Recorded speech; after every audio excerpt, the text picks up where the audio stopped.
안녕하세요. 저는 두돌된 딸을 키우는 40대 여자입니다. 평소 즐겨 듣는 채널에 제 사연이 소개될 거란 생각만으로도 괜스레 떨려오네요. 그럼 시작해 볼게요. 저와 남편은 10년차 부부였습니다. 연애도 오래 했던 터라 느끼기엔 20년은 좋게 산 부부 같은 느낌이었어요. 풋풋 설렘 이런 단어와는 거리가 멀었지만 저희만 느낄 수 있는 특유의 그 편안함이 전 좋았어요. 남편과 전 자연 임신이 되지 않아 병원에 가서 검사도 받고 시험관 시술도 병행했지만 임신이 되지 않았어요. 거듭된 실망과 실패에 저흰 지쳐갔어요.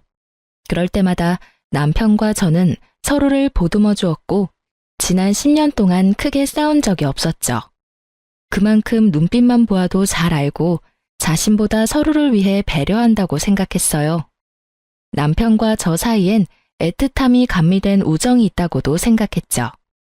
한없이 괜찮다며 잘 될 거라고 하는 남편과는 달리 아버님은 한없이 절 구박했어요. 친구들 이야기를 들어보면 이런 경우 어머님이 나서서 난리를 부리고 아버님은 한 발 물러서 지켜본다고 하던데 저희 시댁은 정반대였어요. 며느리 사랑은 가뿐히 버려버린 아버님은 고약하기가 하늘을 찔렀어요. 입만 떼셨다 하면 어쩜 그렇게도 주옥 같은 망언을 하시는지.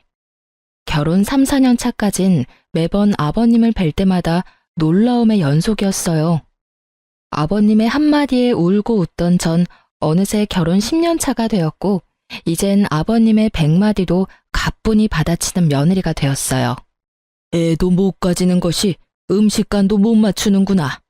어느 것 하나 간이 딱 맞는 게 없어. 이걸 먹으라고 만든 게야? 그러게요. 제가 왜 그랬을까요? 진작 이혼시켰어야 했거늘. 내가 심성이 이렇게나 곱다. 너 같은 것도 며느리라고 내치지도 못하고 그 긴 세월을 네 꼴을 보고 살고 있는 걸 보니 말이다. 그러게요. 아버님이 못하시면 저라도 이혼하자고 했어야 했는데 제 심성이 고와서 그 모진 핍박에도 아버님이 부르시면 쪼르르 달려와서 또 이 꼴을 당하고 있네요. 저 고약한 것, 애도 못 가지는 것이 입만 살아서는 네 꼴 보니 밥도 안 넘어간다. 얼른 집으로 가. 아버님, 갈 때 가더라도 제가 차린 밥은 좀 먹고 갈게요. 오늘 아버님 아들도 늦는다고 해서 집에 먹을 것도 없단 말이에요. 애는 못 가지지만 배는 고파요, 저도.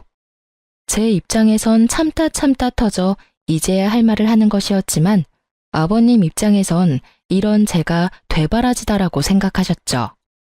본인이 저에게 어떻게 했는지는 전혀 기억하시는 분이 아니니까요. 이런 상황이 저도 물론 좋을 리 없었어요. 그래서 연락을 피하거나 호출에 응하지 않으니 글쎄 아버님께서 저희 집으로 직접 찾아오시더라고요. 그 뒤에 저희 집에 일어난 일은 말하지 않아도 익히 잘 아시리라 믿어 의심치 않습니다. 아버님이 돌아가시고 난 뒤 집에 돌아온 남편이 화들짝 놀라며 이런 말을 했어요. 뭐야, 집에 도둑 들었어? 집꼴이 왜 이래? 구석구석 헤집으며 어찌나 딴지를 잘 거시는지. 그날 이후 전 아버님의 호출엔 그냥 응하는 것이 100배는 편하다는 결론에 도달하게 되었어요. 그 후 살기 위해 한마디씩 하다 보니 100마디도 받아치는 제가 되었더라고요. 제가 아버님의 말씀을 받아칠 때마다 어머님도 속이 시원하신지 표정이 꽤 밝으셨어요. 그러다 아버님이 역정을 내시며 자리를 뜨시는 날이면 저에게 엄지손가락을 치켜 세워주시곤 했죠. 이렇게 제 편을 들어주시는 어머님이 계셔 저도 참지 않고 할 말은 할 수 있게 된 것 같아요. 참 감사한 일이죠.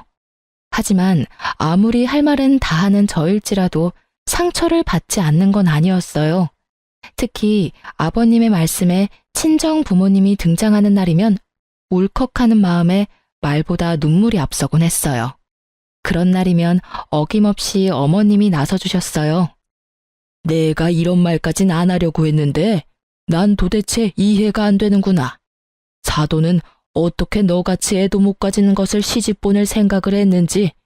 나 같으면 시집은커녕 집 밖에도 못 나가게 했을 텐데 말이다. 적당히 좀 해요, 제발. 당신은 지겹지도 않아요? 했던 말 또 하고 또 하고. 당신 때문에 들어서려던 애도 떨어지겠어요. 애들 이대로 자식 한번 못 안게 되면 다 당신 탓인 줄 알아요. 그게 왜 내 탓이야? 딴 집 며느리는 셋씩이나 낳고도 또 임신했다고 하던데. 쟤는 병원 가서 시술인가 나발인가도 받으면서도 소식 없는 거 보면 모르긴 몰라도 몸에 문제가 있는 게지. 당신 정말 치매 검사라도 해봐야 하는 거 아니에요? 애들 당신 등살에 매년 검진받고 있는 거 정말 몰라서 그런 말 하는 거면 당장 내일 나랑 병원부터 갑시다. 당신 말대로 모르긴 몰라도 머리에 문제가 있어 보이니까요. 이 할망구가 지금 누구 편을 드는 게야? 당신이 이따위로 구는데 내가 누구 편을 들겠어요? 당연히 며느리 편을 들죠. 꼴에 같은 여자라고 편드는 꼬락서니하고는 겨 좀 그만 차고 할 일이 그렇게 없으면 들어가서 잠이나 자요. 꼴도 보기 싫으니까. 그렇게 아버님을 방으로 보내버린 어머님은 늘 제 손을 꼭 잡아주시며 말씀하셨어요. 아가, 미안하구나. 내가 이렇게 대신 사과할 테니 마음에 너무 담아두지 마라. 저런 말들 마음에 담아둬봤자 너만 병들어. 알겠지? 네, 어머님. 걱정 마세요. 하루 이틀도 아니고 저 괜찮아요. 전 늘 이렇게 대답하곤 어머님을 향해 웃어 보였고요. 그러던 결혼 10주년을 며칠 남기지 않은 어느 날, 저에게 기적이 찾아왔습니다. 축하드립니다. 임신입니다. 네? 정말 임신이에요? 예, 산모님. 그동안 정말 고생 많이 하셨어요. 노산이라 조심 또 조심하셔야 합니다. 이번에도 당연히 아니겠지 하는 마음에 찾은 병원이라서 더 기뻤어요. 진료실에서 어린아이처럼 방방 뛰고 말았죠. 특히 그 산모님이라는 호칭이 어찌나 좋았는지 몰라요. 병원을 나서는데 그야말로 구름 위를 걷는 기분이더라고요. 전 남편보다 먼저 아버님께 전화를 걸었어요.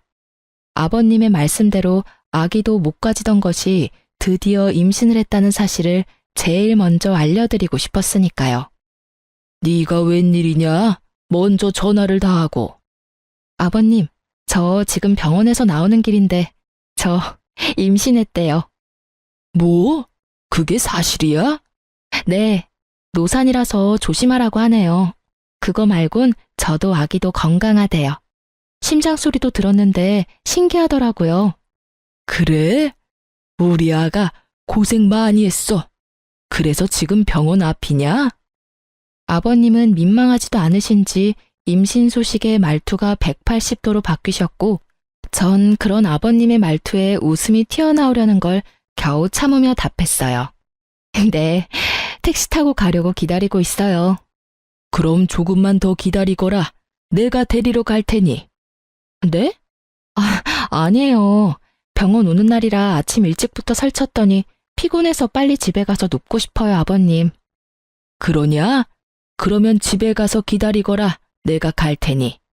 혹시나 먹고 싶은 거 있으면 문자 보내놓으렴, 아가. 언제 들어봤는지 이젠 기억도 안 나는 호칭, 아가. 아버님은 저를 아가라 불러주시며 완전히 다른 사람이 되어 저를 대해주시더라고요. 달라도 너무 다른 언행에 당혹스럽기도 했지만 앞으로 펼쳐진 행복한 미래를 생각하니 꼭 나쁘지만은 않았어요. 이제 고생 끝, 행복 시작이라고 생각했던 것도 같아요. 아버님은 그날부터 임산부에게 좋다는 것은 다 사오셨고, 어머님은 조금이라도 무리를 하면 안 된다며 집으로 도우미를 불러주셨어요. 그리고 남편은 그동안 고생했다며 울더라고요. 당신 그동안 고생 많았지? 미안하고 고마워. 나만 고생했나 뭘? 당신도 고생했지. 그런데 당신 울어? 눈물이 계속 나네. 어이구, 남자가 울기는. 하긴 그동안 우리 고생한 거 생각하면 남자 여자 상관없이 대성통곡을 하고도 남지 뭐. 여보, 우리 이 아기 세상 밖으로 나올 때까지 잘 지켜주자. 알겠지? 알겠어. 남편과 전 임신 전보다 애틋해졌다고 생각했어요. 그것이 제 착각이라는 걸 금방 알게 되었지만요. 어찌되었든 그때 전 행복했어요. 혹시나 하는 마음에 하루하루가 노심초사였지만 그조차도 행복하더라고요. 뱃속의 아기는 잘 자라주었고 남편이 바빠 함께 검진 간 적이 없다는 것만 빼면 남편에게 불만도 없었고 사이도 좋았어요. 무엇보다 아버님이 너무 잘해주시니 그것만으로도 너무 좋았죠. 그렇게 전 결혼 생활 10년을 통틀어 가장 행복한 시간을 보내고 있었어요. 제 행복이 끝나던 날은 뱃속의 아기가 딸이라는 소식을 들은 날이었어요. 전 전화를 기다리고 계실 아버님께 전화를 걸었어요. 아버님, 저예요. 뭐래니? 아들이지? 그치? 그게요, 그게 말이죠. 딸이래요. 뭐? 딸이래요, 아버님. 제 차 딸임을 확인한 아버님은 그냥 전화를 끊어버리셨어요. 섭섭해 하실지는 알았지만 생각보다 과한 반응에 당황스러움이 몰려오며 걱정이 되더군요. 제 우려는 현실이 되었고 아버님의 귀한 대접은 더 이상 없었습니다. 대접은커녕 임신 전보다 더 심해지셨죠. 저도 상황이 그렇게 되니 더는 당하고만 있을 순 없겠더라고요. 제 아기를 지켜야 했으니까요. 너 당장 집에 좀 와서 일 좀 거들거라. 오늘 점심엔 해물탕이 먹고 싶으니 장도 좀 봐서 오고. 저번엔 꽃게가 적어서 영 별로더라. 이번엔 많이 좀 사오너라. 남으면 꽃게찜도 좀 하고. 죄송한데 저 못 가요, 아버님. 무엇이 어째? 저 노산이어서 조심해야 하는 거 아시잖아요. 저번에도 아버님이 부르셔서 갔다가 무리하는 바람에 밤에 배 뭉쳐서 혼났어요, 아버님. 앞으로 아버님이 아무리 부르셔도 안 갈 거니 그런 줄 아시고 저 기다리지 마세요. 누가 들으면 아주 큰일이라도 한 줄 알겠구나. 그리고 임신했을 때일수록 많이 움직여야 한다. 잔말 말고 얼른 오지 못해? 네, 전 안 갈 거예요. 그리고 저 노산이라고 조심해야 한다고 집 밖에도 웬만하면 나가지 말라고 하신 건 다름 아닌 아버님이셨잖아요. 그땐 네 뱃속의 아기가 아들인 줄 알았을 때의 얘기고 지금은 상황이 많이 달라지지 않았느냐? 내가 왜 낳아봤자 아무짝에 쓸모도 없는 딸까지 신경 써야 하느냐 이 말이다. 정말 너무하세요, 아버님. 딸이든 아들이든 다 똑같은 아버님 손주라고요. 어떻게 이렇게까지 변하세요? 처음엔 그렇게 귀하게 대해주시더니 이젠 온갖 굳은 일은 다 시키시잖아요. 그때 이야기는 꺼내지도 마라. 그 뱃속에 든 것이 딸인 줄도 모르고 몸에 좋다는 것 다 갖다 먹인 거 생각하면 장기가 다 꼬이는 기분이니까. 아, 그러세요? 그럼 제가 더더욱 하면 안 되겠어요, 아버님. 딸이나 가진 제가 아버님 앞에서 얼쩡거리다가 진짜 아버님 장기라도 다 꼬여버리면 어째요? 뭐야? 너 지금 나한테 악담 퍼붓는 게야? 아니요. 진심에서 나오는 걱정이에요. 그럼 저 배가 또 뭉쳐서 쉬어야겠어요. 들어가세요, 아버님. 전화를 끊어버린 전 아버님이 또 찾아오시진 않을까 걱정스러웠지만 다행스럽게도 어머님이 잘 막아주셨는지 그런 걱정은 덜 수 있었어요.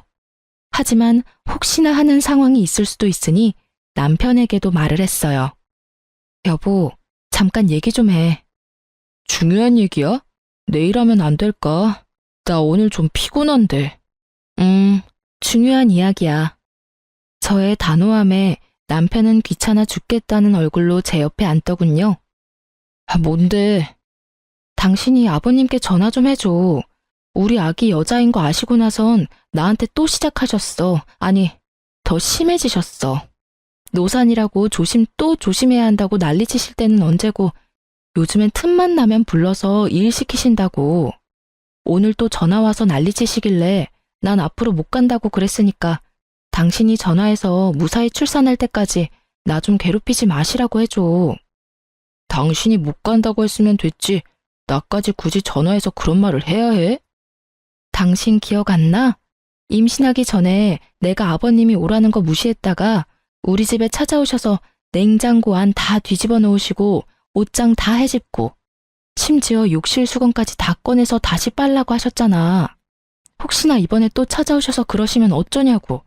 지금은 홀몸도 아닌데. 알겠으니까 그만 좀 해. 나 오늘 진짜 힘들었어. 요즘 계속 야근하는 거 알잖아. 제발 나 좀 쉬자, 어? 그래, 알겠어. 내일 꼭 전화 드려. 남편의 무관심에 가까운 태도가 마음에 들지 않았지만 정말 피곤해서 저러는가 보다 했어요. 하지만 남편의 무관심엔 이유가 다 있었더라고요. 그 이유는 며칠 뒤 퇴근하고 돌아온 남편의 손에 있었어요. 이게 다 뭐야? 내가 묻고 싶다. 이게 다 뭐야? 이 남자 누구냐고. 남편이 건넨 것은 낯선 남자 품에 안겨있는 저의 모습이 찍힌 사진이었습니다. 당황스러웠죠.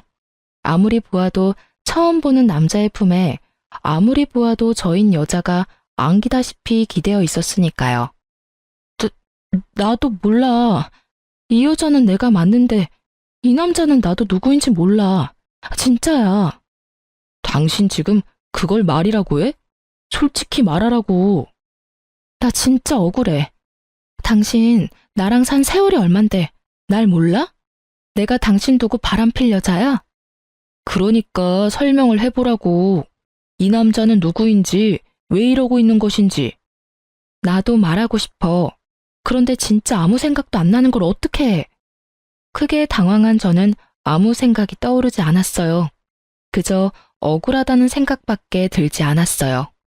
전 손톱을 물어뜯으며 사진 속 상황을 떠올리려 했었고, 그런 저를 보던 남편은 충격적인 말을 꺼냈어요. 당신, 솔직하게 말해봐. 뱃속의 아기 내 자식이 맞긴 해?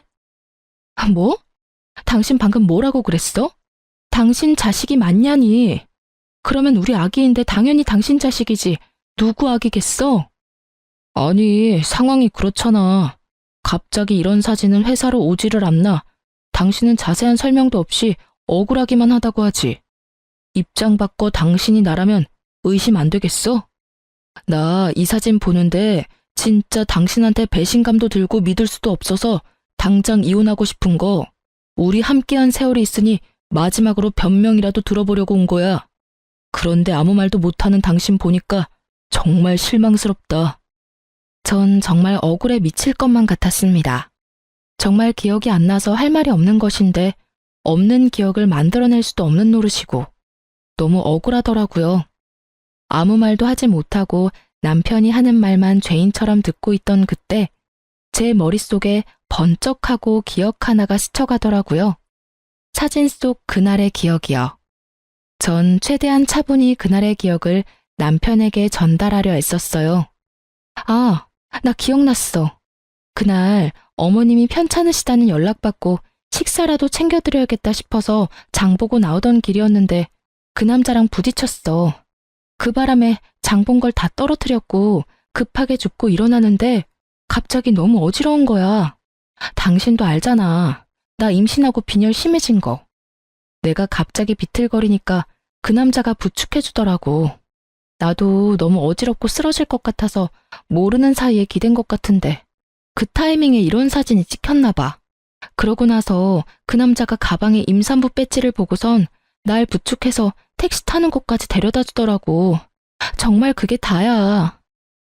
남편은 헛웃음을 지어 보였지만 사진의 진실은 이것이었어요. 심지어 제가 그 남자에게 기대었다는 것도 사진을 보고 알았을 정도로 찰나의 순간이었고요. 저의 설명에도 남편의 눈빛은 차가웠고 저는 지은 죄도 없는데 괜히 남편의 눈치를 살피고 있었어요. 그 순간 남편의 입에선 단 한 번도 상상할 수 없는 말이 흘러나오더라고요. 우리 이혼하자. 뭐? 이혼? 당신 진심이야? 나 당신 못 믿겠어. 지금 당신이 하는 말 다 거짓말 같고 당신 뱃속에 있는 아기도 의심스러워. 당신 내 성격 알지? 한 번 아니면 끝인 거. 지금이 그래. 이미 당신을 의심하기 시작해버렸고 쉽게 돌릴 순 없을 것 같아. 여보, 진짜 아니라니까. 내가 어떻게 해주면 믿을래? 그래, 유전자 검사라도 해줘? 그럼 되겠어? 다 오해라잖아. 이런 일로 우리가 이혼한다니 그게 말이나 된다고 생각해? 그 뒤로도 저는 남편을 설득했지만 소용없더라고요. 남편은 확고했고 저의 애원에도 단호하게 뿌리친 남편은 간단한 짐을 챙겨 집을 나가버리더라고요. 믿기지 않는 상황에 눈물도 나지 않았어요. 고작 이런 사진으로 17년 세월이 물거품이 되어버렸다는 사실이 아무리 생각해도 믿기지 않았으니까요. 전 뜬 눈으로 밤을 지새웠고 시부모님의 도움을 구해보고자 시댁으로 향했어요. 대문 앞에 선 저는 크게 심호흡했어요. 어떻게 말을 꺼내야 할지 모르겠더라고요. 숨을 고른 전 벨을 눌렀고 인터폰을 통해 아버님의 목소리가 들려왔어요. 누구세요? 저예요, 아버님. 문 좀 열어주세요. 문은 열리지 않았고 대신 아버님이 나오셨어요. 손에 물이 가득 담긴 대야를 든 아버님이요. 지금 뭐 하시는... 아버님은 대야 가득한 물을 저에게 들이부으셨고 전 그야말로 물에 빠진 생쥐꼴이 되었어요. 갑작스런 물벼락에 깜짝 놀란 제가 소리를 지르니 아버님이 더 큰 소리로 호통을 치더라고요. 여기가 어디라고 찾아와? 네, 다 들었다. 어디 감히 네가 주제도 모르고 바람을 피워? 아버님, 그게 오해예요. 10년을 보셨으면서 모르시겠어요? 난 모른다. 그러니 썩 꺼져. 한 번만 더 찾아오면 물이 아니라 오물을 뿌려버릴 테니 찾아올 생각은 하지도 마라. 저런 배은망덕한 것 같으니라고. 아버님, 아버님, 아버님! 저는 애타게 아버님을 불러보았지만 아버님은 참 냉정히도 들어가 버리시더라고요. 진짜 딴 남자한테 곁눈질이라도 준 적이 있었다면 이렇게 억울하진 않았을 텐데. 오해에서 비롯된 상황 때문에 물벼락까지 맞아버리니 말 그대로 미치고 팔짝 뛰겠더라고요. 전 그대로 남편의 회사로 찾아갔고 회사 앞에서 웃으며 나오는 남편과 마주할 수 있었어요. 처참한 몰골의 저와는 달리 밝게 웃는 남편을 보는데 배신감이 확 밀려오더라고요. 쫄딱 젖은 저를 발견한 남편은 밝았던 표정은 온데간데 없어지고 잔뜩 굳은 표정으로 저를 인적 드문 골목으로 데리고 갔어요. 지켜보는 눈이 사라졌다 싶으니 저를 잡았던 손을 신경질적으로 놓고는 말을 꺼냈어요. 당신 제정신이야? 회사 앞에 찾아오면 어떻게 해? 그것도 이 꼴을 하고선 누구 개망신 주려고 작정한 거야? 도대체 생각이 있어 없어? 당신은 지금 당신 망신당할 걱정밖에 안 돼? 내가 어쩌다 이렇게 홀딱 젖었는지 우리 아기는 괜찮은지 그런 걱정은 전혀 되지 않는 거야? 내가 바람 피운 당신이랑 누구 자식인지도 모르는 아기 걱정까지 하길 바라는 거야? 나한테 너무 과한 걸 바라는 거 아니야?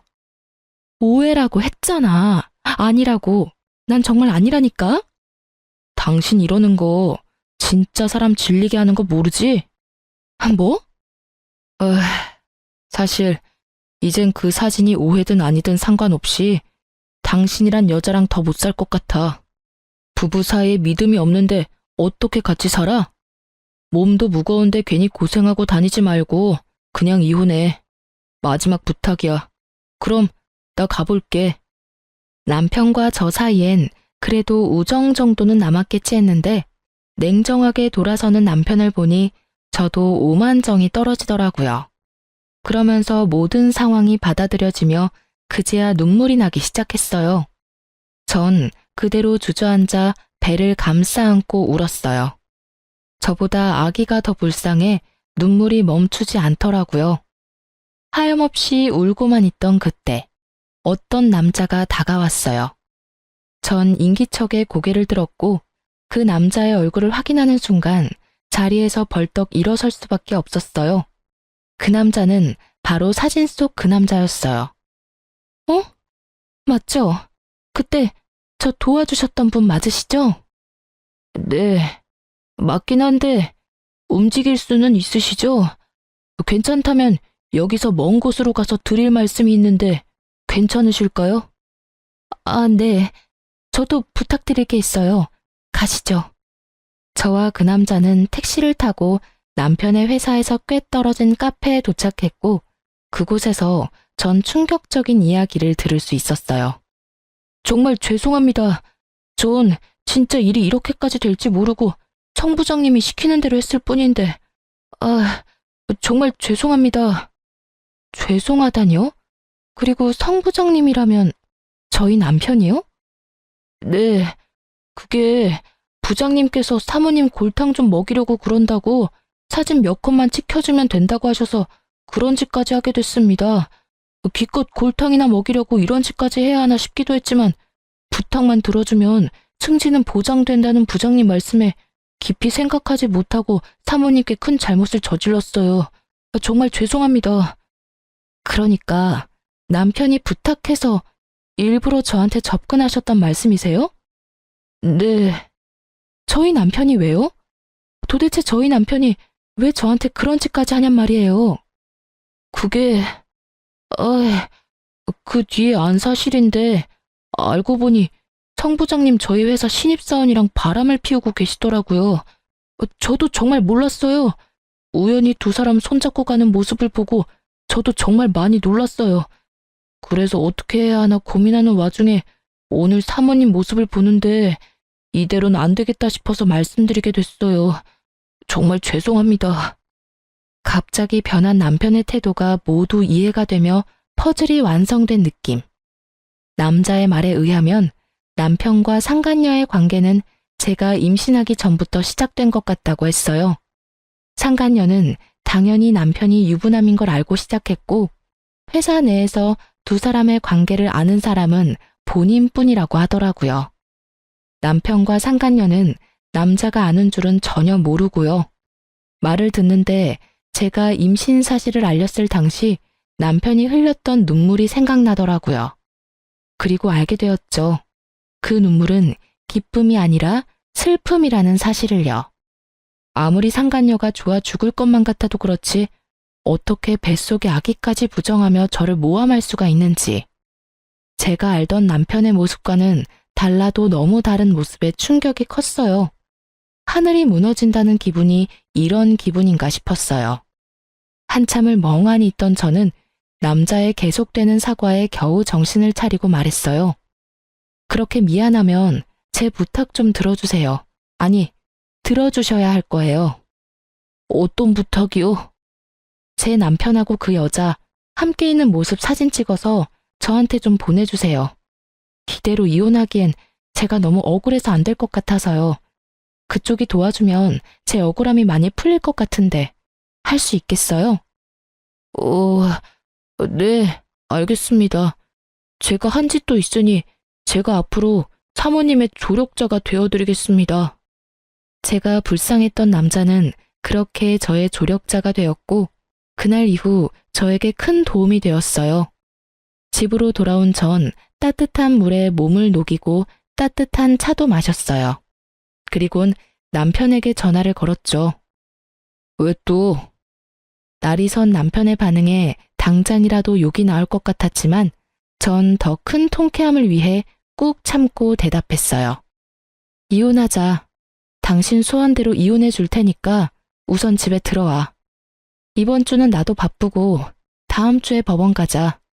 법원 가기 전까진 집에 들어와서 남편으로 해야 할 도리를 다해. 당신이랑 나랑 연애까지 다 합치면 17년인데 이대로 끝내는 건 함께한 날들에 대한 예의가 아니지 않아? 그래. 내가 집에만 들어가면 확실하게 이혼은 하는 거지? 당신이 이혼하지 말자고 울고불고 매달려도 할 거니까 집에나 들어와. 그리고 이 집은 내가 가질게. 이 집 살 때 내 돈이 더 들어갔던 거 기억하지? 나머지 당신 돈은 내가 10년 동안 당신 집에 일해준 노동비, 일시불로 결제했다고 생각해. 괜찮지? 그래. 그러자. 그럼 다음 주에 법원 가는 걸로 알고 있을게. 이혼이 급한 남편은 제 요구를 받아들였고 전 쉽게 집을 챙길 수 있었어요.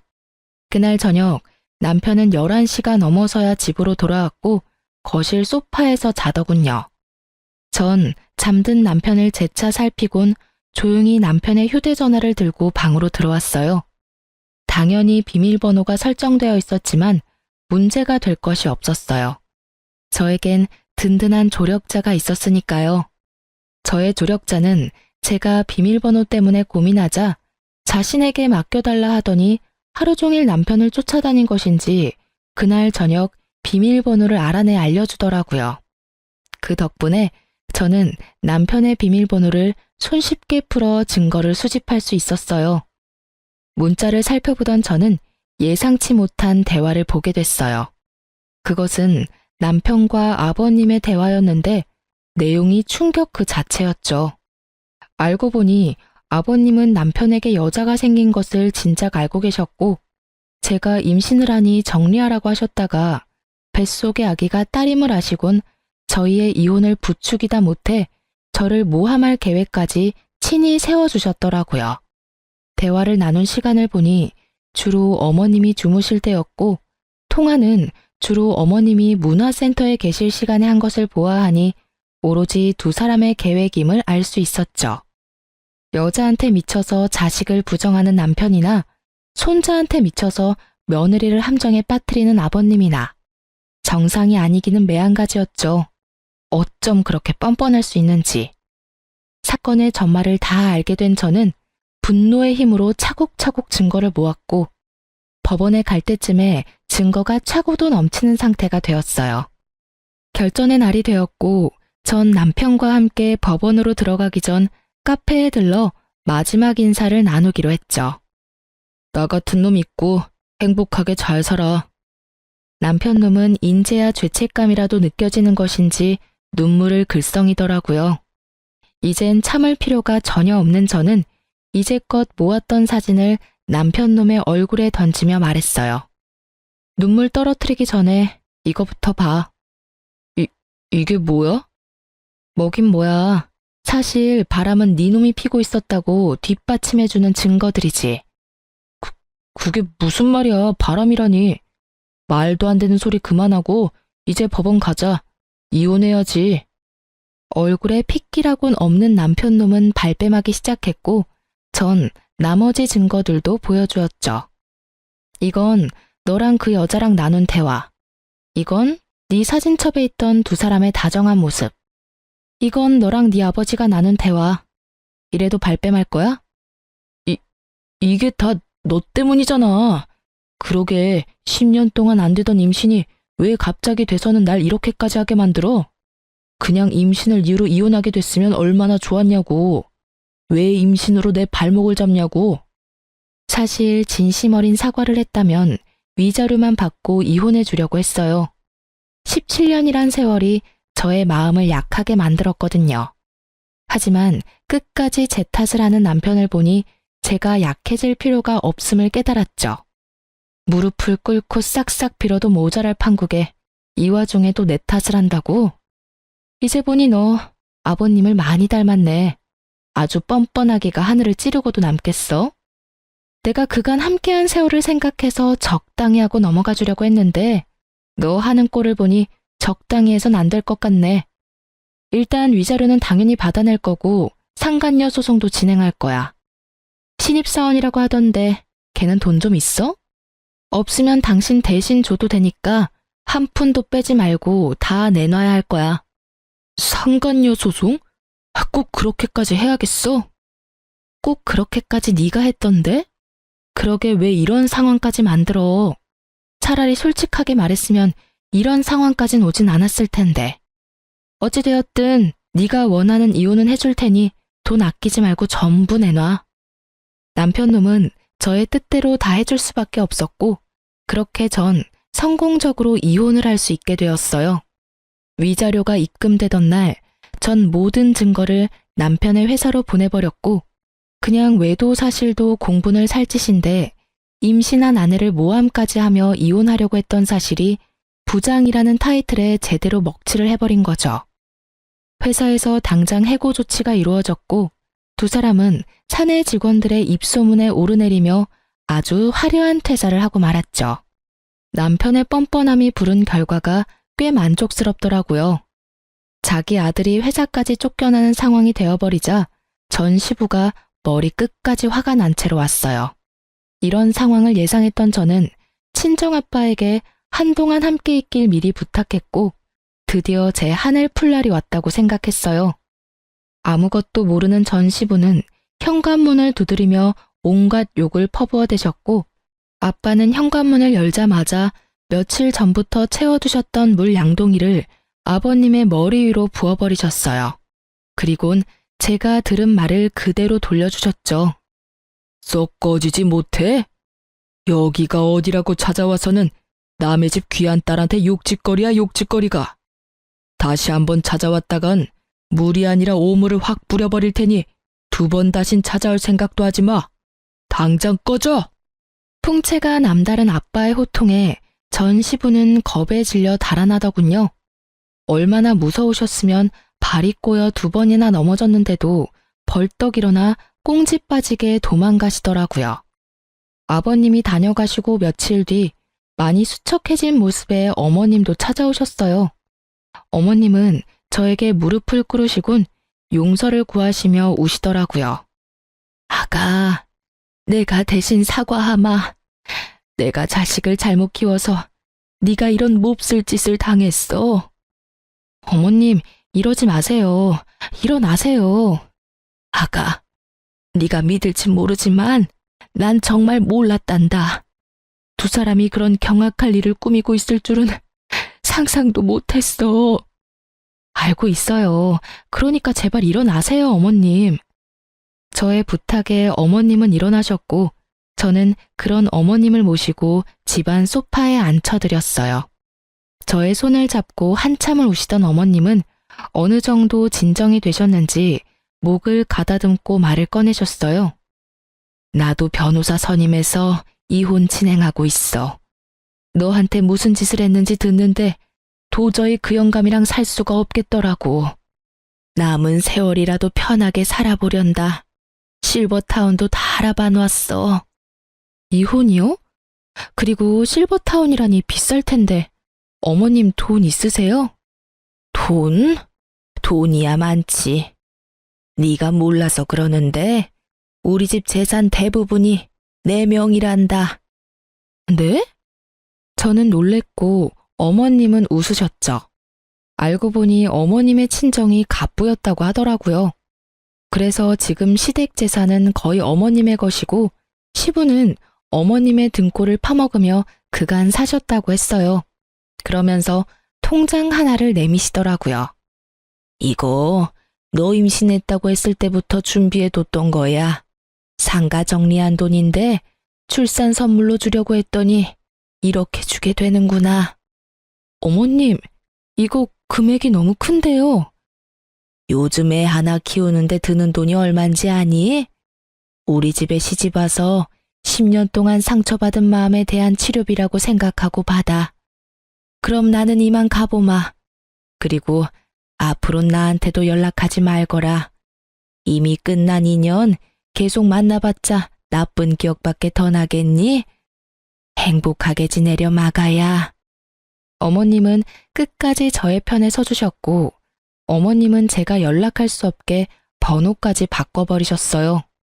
이렇게 다 끝난 것이라 생각했는데 남편과 상간녀가 차례대로 찾아왔어요. 먼저 찾아온 것은 남편이었는데 이전과는 완전히 달라진 태도를 보이더라고요. 여보, 내가 다 잘못했어. 내가 미쳤었나 봐. 갑자기 이러는 이유가 뭐야? 그냥 문득 내가 미쳤었다는 생각이 들더라고. 우리 귀한 아기까지 버리고 그깟 여자가 뭐라고. 내가 그러면 안 되는 거였는데 나 진짜 반성 많이 했어. 나 한 번만 용서해주면 안 돼? 너 어머님 이혼하신다는 사실 알았구나? 그래서 이러는 거지? 아니야. 내가 널 모르니? 네 아버지도 어머님께 쫓겨날 것 같으니까 나한테 와서 이러는 거겠지. 이젠 좀 솔직해지지 그래? 그게 사실은 당신 말이 맞아. 2분 이혼하셨는데 아버지는 거의 가진 것도 없이 쫓겨나셨어. 거기다 나까지 쫓아내시더라고. 그래도 자식이라곤 나 하나밖에 없는데 어떻게 이러실 수가 있어. 정말 너무하셨잖아. 그렇지 않아? 그걸 왜 나한테 와서 물어? 네가 그렇게 좋아 죽고 못 사는 여자한테 가서 묻지. 그 여자랑은 진짜 헤어졌어. 상간녀 소송당하더니 애가 미쳐버리더라고.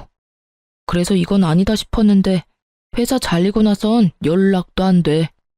뭐 어차피 헤어지고 당신한테 돌아오려고 했는데 잘 됐어. 사연을 들으며 바람 피운 남자들이 뻔뻔하게 굴 땐 저게 진짜일까? 하는 생각이 들었는데 그게 진짜이더라고요. 어쩜 이런 한심한 생각을 당연하다는 듯이 하는 것인지 한편으론 대단하다는 생각까지 들더라고요. 정신 좀 차려. 네가 다시 돌아온다고 하면 내가 두 팔 벌려 환영할 줄 알았어? 그 자신감은 도대체 어디서 나오는 거니? 뭐? 당신 나 없으면 꼼짝없이 우리 아기 혼자 키워야 하는데 자신 있어? 자신 없을 건 또 뭐야? 난 자신 있는데? 그리고 이제 와서 우리 아기? 네 자식 아니라고 할 때는 언제고 어디 뻔뻔하게 아기를 내세워. 나 진짜 침이라도 뱉고 싶은 걸 겨우겨우 참고 있거든? 그러니까 당장 좀 꺼져. 태교에 엄청나게 방해되니까. 뭐? 꺼져? 웃기지 마. 나 당신이 허락할 때까지 한 발짝도 안 뗄 거니까. 잊지 마. 여기 내 집이야. 그리고 나 지금 경찰에 신고할 거거든? 질질 끌려가도 괜찮으면 계속 있어. 난 상관없으니까. 전 남편이 보는 앞에서 112를 눌렀고 남편은 겁이 났는지 걸음아 나 살리라고 하고 도망가더라고요. 어쩜 도망치는 꼴이 전 시부와 똑같은지 피는 못 속인다라고 생각했네요. 그렇게 전 남편을 보내고 나니 그 다음엔 상간녀가 찾아왔더라고요. 사실 회사로 증거를 보낼 때 상간녀의 집과 그 부모님들이 일하는 학교로도 증거를 보냈었어요. 상간녀의 집은 교육자 집안이었는데 듣기론 이런 구설수를 제일 기피한다고 들었던 터라 고민 없이 증거를 보냈어요. 상간녀의 죗값은 그 부모가 알아서 주길 바랬으니까요. 저의 뜻대로 된 것인지 저를 찾아온 상간녀의 몰골은 엉망이었어요. 여긴 무슨 일이죠? 사모님, 제가 정말 잘못했어요. 저 부장님이랑 헤어졌어요. 그러니까 저 한 번만 용서해 주시면 안 될까요? 용서? 내 용서가 필요해서 여기까지 찾아왔니? 그게 사실은요. 계속해서 말끝을 흐리는 상간녀에게 전 단호하게 밀어붙였어요. 시간 끌지 말고 본론만 해. 그게 사모님이 저희 부모님 좀 만나주시면 안 될까요? 만나서 다 오해였다고 말씀 한 번만 해주시면 안 될까요? 뭐? 저 회사에서도 잘리고 집에서도 쫓겨났어요. 친구들 사이에서도 소문이 퍼져서 갈 데도 없다고요. 사람 하나 살리는 셈치고 저희 부모님 만나서 사모님이 저랑 부장님 사이 오해했었다고 한마디만 해주시면 안 될까요? 말도 안 되는 부탁을 하는 상간녀를 보는데 헛웃음이 나더라고요. 남편이나 상간녀나 생각이 어쩜 이렇게도 없는지. 그야말로 뻔뻔한 환상의 커플이다 싶었어요. 야, 생각을 좀 해봐. 내가 그런 부탁을 들어줄 것 같아? 제발요. 제가 이렇게 빌게요. 이렇게 빌든 저렇게 빌든 난 그 부탁 절대 들어줄 생각 따위 없어. 내가 웬만하면 뱃속에 아기도 있고 해서 이 정도 선에서 끝내주려고 했거든? 남의 인생 망쳐봤자 뭐하겠어. 그렇다고 해서 내 인생이 돌아오는 것도 아닌데.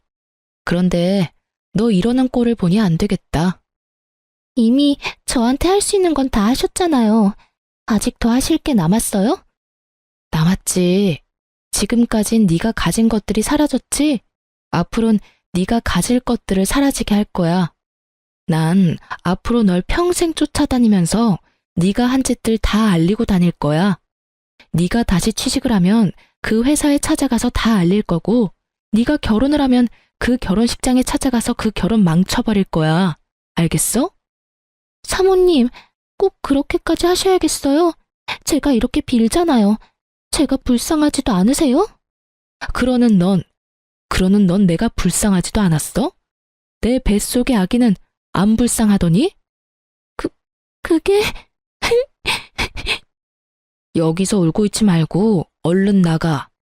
너희 부장님한테 했던 것처럼 너도 경찰에 신고해버리기 전에 내 눈앞에서 썩 꺼져. 끝까지 몰린 상간녀는 결국 울음을 터뜨렸고 전 꼴도 보기 싫어 상간녀를 내쫓아버렸어요. 사실 상간녀에게 말한 것처럼 평생 쫓아다닐 생각은 없어요. 저런 사람에게 제 남은 평생을 바쳐 복수하고 싶은 맘도 추호도 없으니까요. 다만 제가 그렇게 말함으로써 앞으로 상간녀에게 있을 축복의 날에 단 1초라도 불행을 줄 수 있다면 그걸로 족할 것 같았어요. 이로써 저의 복수는 끝이 났어요. 조력자에게 들은 말론 전 남편은 전 재산을 모아 시부와 함께 작은 집에 새들어 살고 있다고 하더라고요. 취업 준비는커녕 전화번호도 바꾸고 자취를 감춰버린 어머님을 찾아 헤매는데 온 시간을 허비하고 있다고 하네요. 아직 정신 차리려면 멀었다고 느꼈어요. 아마 지금 얻은 그 집에서 벗어날 순 없을 거예요. 한평생 어머님의 등골만 빼먹은 전 시부와 상간녀의 위자료까지 대신 주느라 통장이 텅텅 비어버린 전 남편. 그 둘이 함께 좁은 집에서 오손도손 살아보라죠 뭐. 전 많은 일을 겪었던 터라 걱정이 많았는데 우려와는 달리 무사히 출산했습니다. 진통만 7시간을 하고 결국 제왕절개를 하게 되었을 땐 좀 억울하기도 했지만 딸을 보는 순간 그 억울함이 눈 녹듯 사라지더라고요. 처음 딸을 안던 그 순간이 아직 기억에 생생하네요. 혼자 애를 낳아 키우겠다는 저를 보며 부모님은 강하게 반대하며 우려를 표하셨지만 요즘은 손녀 바보가 다 되셨어요. 딸이 제 어릴 적 모습과 똑 닮았거든요. 그래서 그런지 그렇지 않아도 사랑스러운 딸이 더 사랑스러워요. 그리고 전 요즘 친정에서 지내고 있어요. 처음엔 몸조리만 하고 나갈 예정이었는데 부모님의 반대로 친정에 눌러앉게 되었어요. 아무리 부모님이라지만 폐를 끼치는 것 같아 고민했는데 요즘 부모님이 딸을 보며 행복해하시는 모습을 보니 괜한 고민이었단 생각이 들어요. 100일의 기적을 기다리던 때가 엊그제 같은데 어느새 제 딸은 2번째 생일을 치렀어요. 저번 주부턴 어린이집도 다니고 있고요. 작은 등에 매달린 큰 가방이 어찌나 귀여운지. 그런 딸의 모습이 요즘 저의 웃음 버튼이랍니다. 이제 저도 다시 세상에 나가보려고 해요. 그래서 요즘 딸이 어린이집 간 사이에 상가를 보러 다니고 있어요. 아파트 상가에 작은 반찬 가게 하나 차리면 좋을 것 같더라고요. 다른 건 몰라도 10년이 넘도록 시부의 까다로운 입맛을 맞춰 요리하다 보니 음식 하나는 기가 막히게 잘 만들거든요. 이혼할 당시 그런 생각을 많이 했던 것 같아요. 나 혼자 잘할 수 있을까? 혹시라도 딸이 날 원망하면 어떡하지? 이런 생각이요.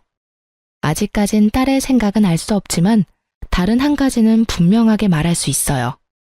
전 혼자 잘해왔고 앞으로도 잘할 자신이 있어요. 생각지 못한 일이 생겨나 힘이 들 때도 있겠지만 그조차도 잘 이겨낼 자신이 차고도 넘쳐요. 이렇게 요즘 전 행복하답니다. 자존감이 바닥을 기던 예전보다 지금이 훨씬 더 행복해요. 앞으로도 더 행복할 거고요. 이로써 길었던 제 사연은 끝이 났네요. 저의 긴 하소연과 같은 사연 들어주셔서 감사합니다.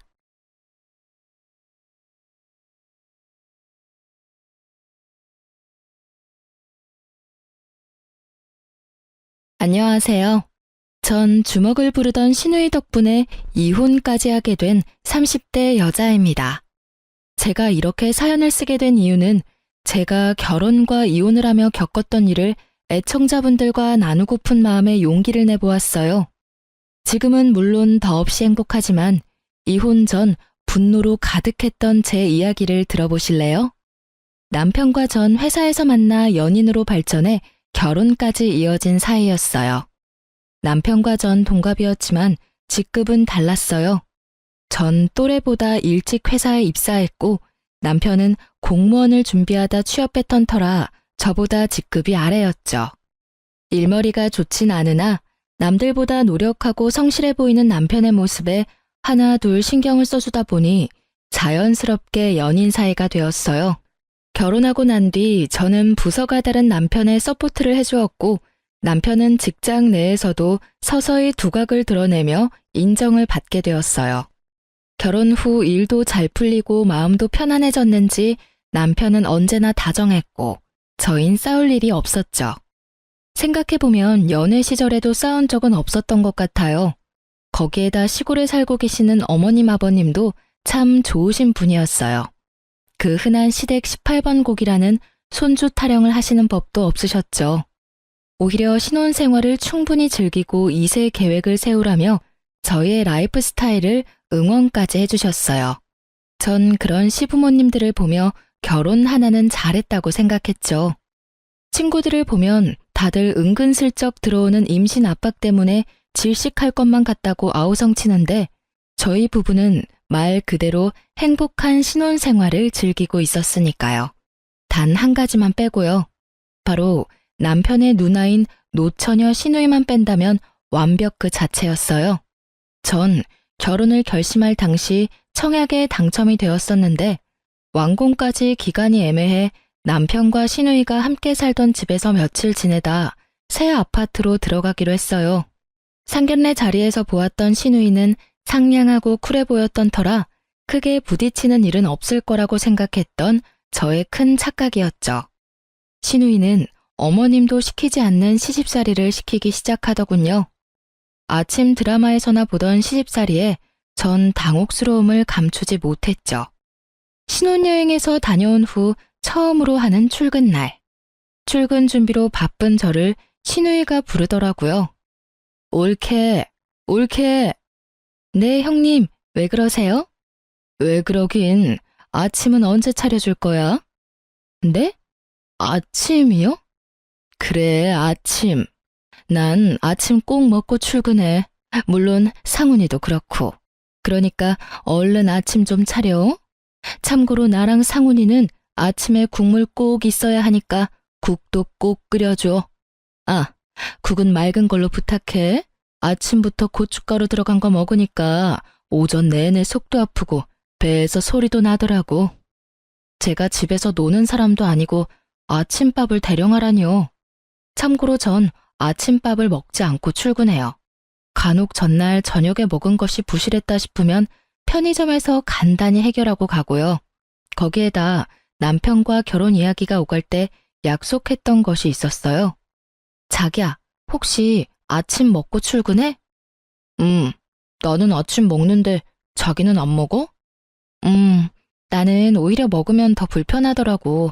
그래서 말인데 우리 결혼하면 아침은 각자 해결하는 게 어때? 난 아무래도 당신 아침까지 챙길 자신이 없어. 자기도 알다시피 나 아침잠도 많고 아침밥 때문에 스트레스 받기도 싫어. 알겠어. 그까짓 아침 혼자 챙겨 먹으면 되지. 자기가 몰라서 그렇지 나 요리 꽤 잘해. 난 매일 아침 챙겨 먹으니까 혹시라도 당신도 아침 고픈 날이 있으면 나한테 말해. 차리는 김에 당신 것도 차리면 되니까. 이렇게 호언장담하던 남편은 시누이와 저의 사이에서 눈치만을 살피더니 옷도 제대로 갖춰 입지 않고 먼저 출근을 해버리더라고요. 물론 늘 먹던 아침도 먹지 않더라고요. 저는 황당하고 화가 났지만 시누이의 닥달에 대충 아침을 차렸어요. 아침부터 싸우기도 싫었고 싸울 시간에 어제 먹은 찬들로 대충 차리는 것이 더 빠르다고 생각했으니까요. 저의 아침상을 받은 시누이는 뻔뻔하기 짝이 없게 반찬 투정까지 하더군요. 에이, 이게 뭐야. 죄다 어제 먹었던 거잖아, 옳게. 우린 한 번 먹었던 반찬은 안 먹어. 국도 마찬가지고. 그러니까 내일 아침은 좀 더 일찍 일어나서 차려줘. 아침에 하기 힘들면 자기 전에 만들어 놓고 자든가. 알겠지? 아, 노력해 볼게요. 그럼 저는 출근해 볼게요, 형님.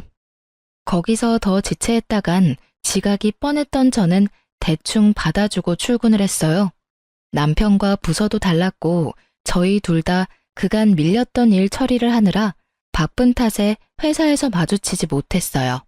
그래서 전 아침에 있었던 일을 깜빡하고 있었죠. 오전 시간이 어떻게 흘러간 것인지 모를 정도로 일 처리를 하다 보니 점심시간이 되었더라고요. 팀원들은 식사를 하러 가고 밀린 업무 때문에 천천히 점심을 즐길 시간이 없었죠. 이런 상황을 대비해 아침에 사두었던 삼각김밥과 커피를 마시며 업무를 보고 있는데 신우이에게 문자가 오더라고요. 옳게, 저녁은 연포탕, 그리고 아침은 콩나물국이 좋겠어. 제 두 눈을 의심했어요. 제가 무슨 입주 가정부도 아니고 이게 무슨 짓일까 싶더라고요.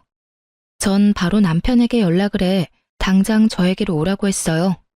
점심시간이 다 끝나갈 때쯤에 나타난 남편은 배부르게 식사를 마치고 한 손엔 커피까지 들고서 나타났더라고요.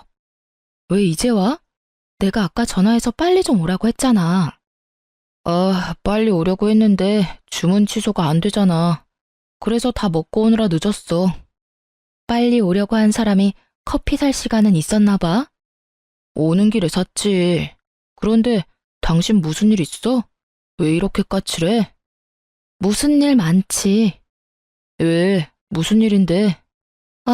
형님 진짜 왜 그러셔? 내가 형님 며느리야?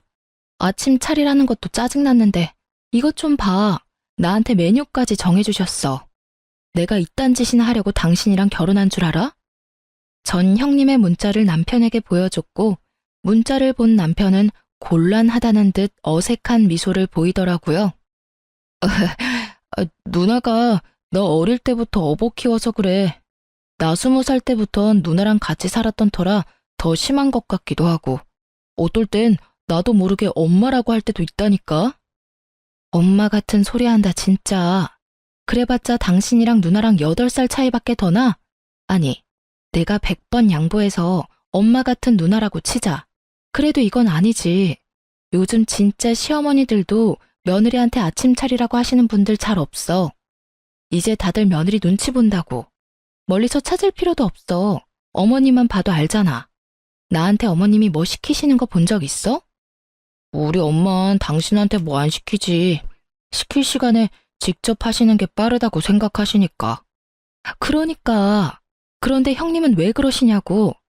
내가 당신한테도 안 차려주는 아침 형님한테 차려주게 생겼어? 그리고 당신은 아침에 그러고 도망가면 어떻게 해? 당신이 형님한테 한 소리 해줬어야지. 내가 어떻게 누나한테 뭐라고 해. 내가 조금 전에도 말했잖아. 누나가 어쩔 땐 더 엄마 같다고. 내가 누나한테 뭐라고 하면 우리 누나 얼마나 섭섭해하겠어. 그럼 난 당신 안중에도 없는 거야? 내가 섭섭해할 건 신경도 안 쓰여? 전 이런 문제는 확실히 하고 싶었던 터라 남편을 좀 몰아세웠어요.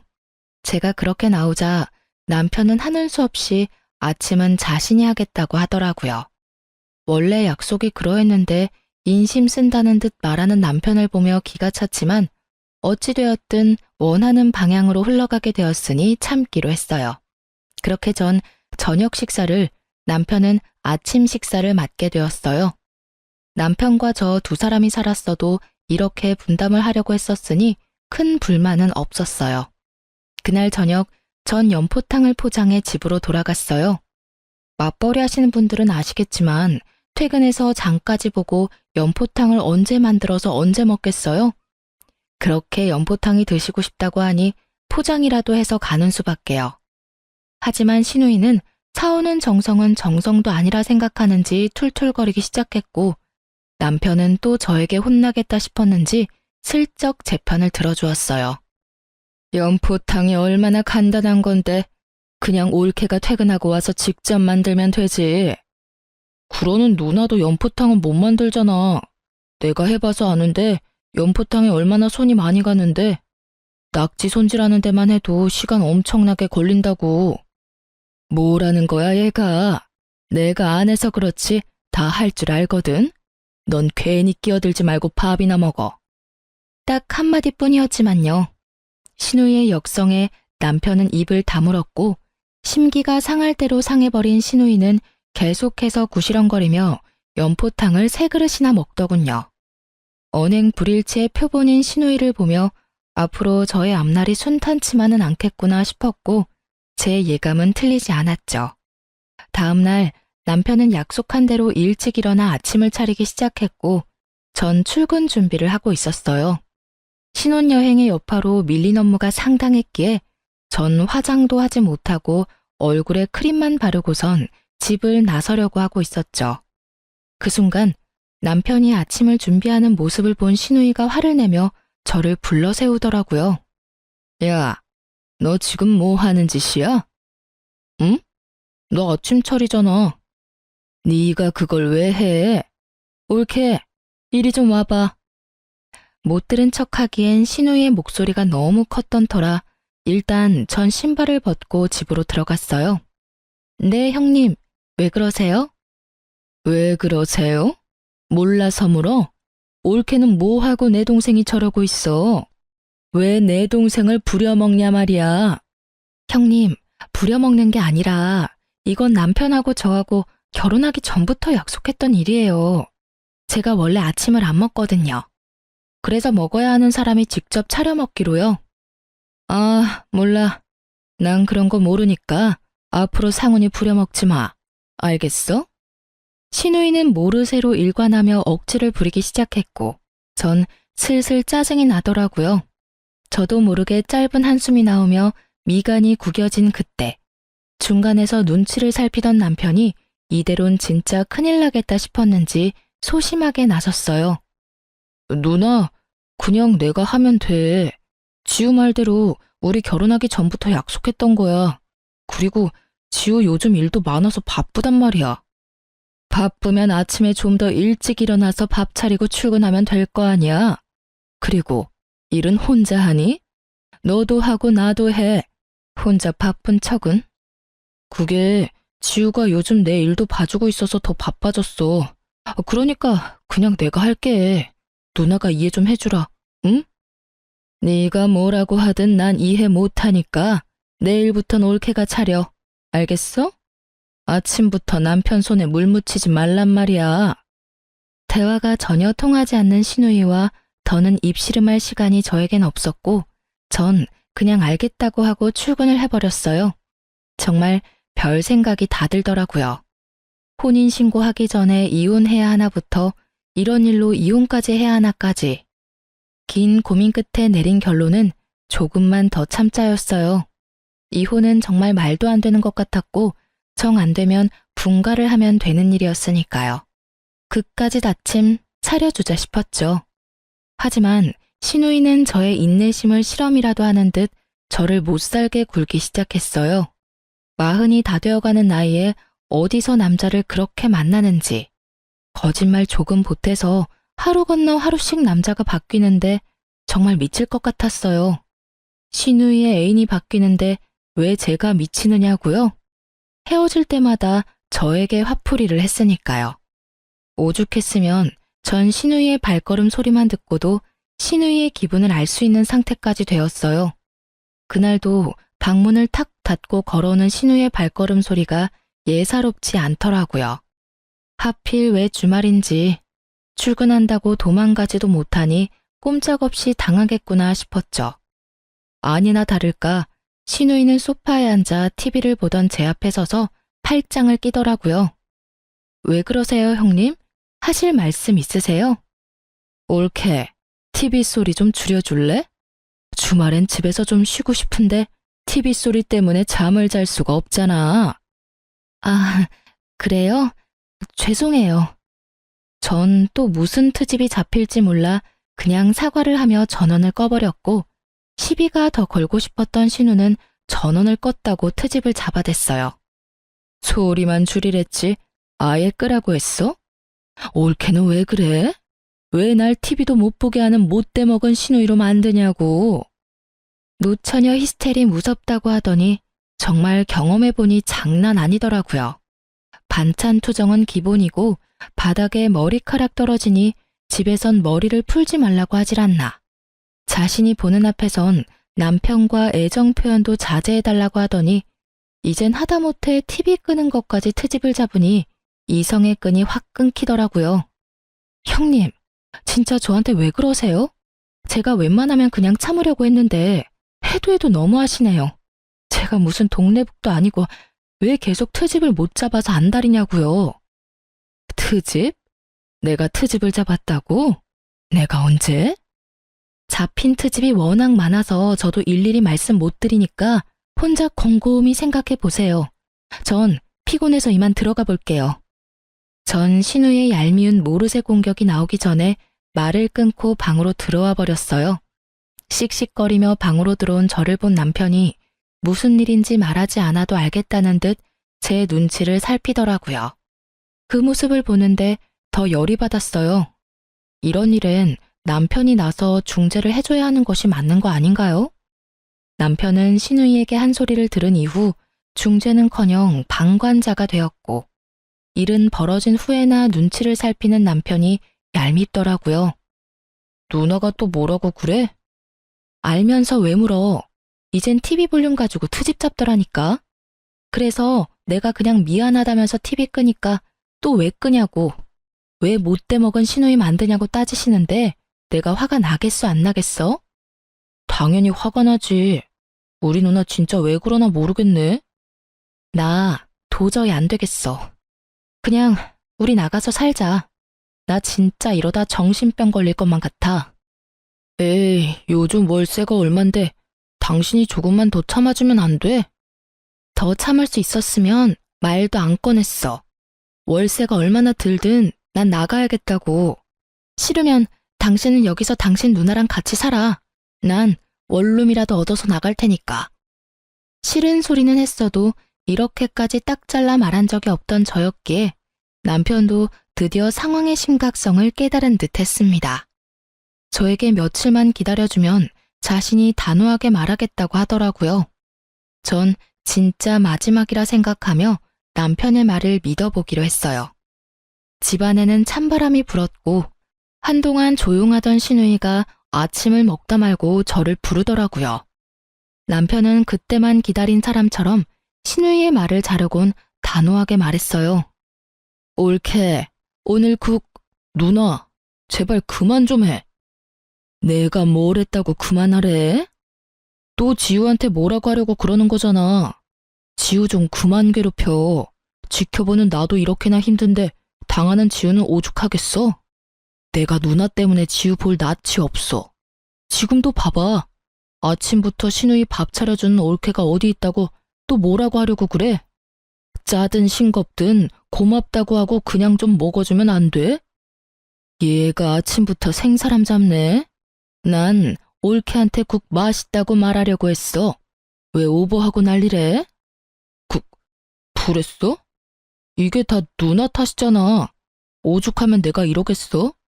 누나가 이 사람 쥐잡듯 잡으니까 나는 당연히 또 혼내려나 보다 했지. 하여튼 이제 좀 자제 부탁해. 누나도 소중한 가족이지만 지우도 소중해. 그러니까 누나도 소중히 대해줘. 어이구, 알겠으니까 얼른 밥 드세요. 올케, 내가 요즘 좀 심했지? 섭섭했으면 풀어. 앞으론 나도 조심할게. 네? 아, 네. 갑자기 단호해진 남편도 놀라웠지만 순순히 인정하며 숙이고 들어오는 신우이가 더 놀라웠어요. 갑자기 변해버린 신우이의 태도엔 이유가 있었더라고요.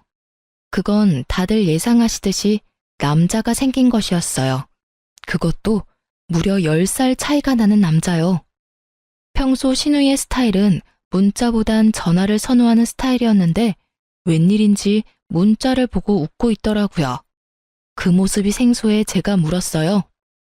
형님, 무슨 연락이길래 그렇게 웃으세요? 아, 이거? 나 사실 결혼하고 싶은 남자가 생겼어. 정말요? 어떤 남자이길래 우리 형님 마음을 사로잡았대요? 그게 10살 연하야. 네? 10살이요? 와, 어떻게 만나셨는데요? 아, 그게 술집에서 어쩌다 보니 합석하게 돼서 만나게 됐어. 외국에서 일하다가 한국 들어온 지 얼마 안 됐다고 하더라고. 얼굴도 엄청나게 잘생겼다. 완전히 내 이상형에 가까워. 그럼 만난 지 얼마 안 되셨을 텐데 벌써 결혼까지 생각하시는 거예요? 운명인 것 같아. 처음 보는 순간부터 아, 저 남자는 내 남자다 싶더라니까. 만난 지 얼마 되지 않은 연하의 남자와 결혼이라니. 그건 좀 아니지 않나 하는 생각이 들었지만 굳이 입 밖으로 꺼내진 않았어요. 그저 저에게 괜한 불똥만 튀지 않길 바라고 바랄 뿐이었죠. 아파트 입주도 코앞으로 다가왔고 이때껏 버틴 것이 아까워서라도 더는 신우이와 부딪히고 싶지 않았어요. 하지만 신우이는 이런 제 각오를 사뿐히 짓밟더라고요. 트집이 사라진 신우이는 이제 다른 방법으로 제 인내심을 실험하기 시작했어요. 그날은 오랜만에 남편과 밖에서 오붓하게 저녁을 먹기로 한 날이었어요.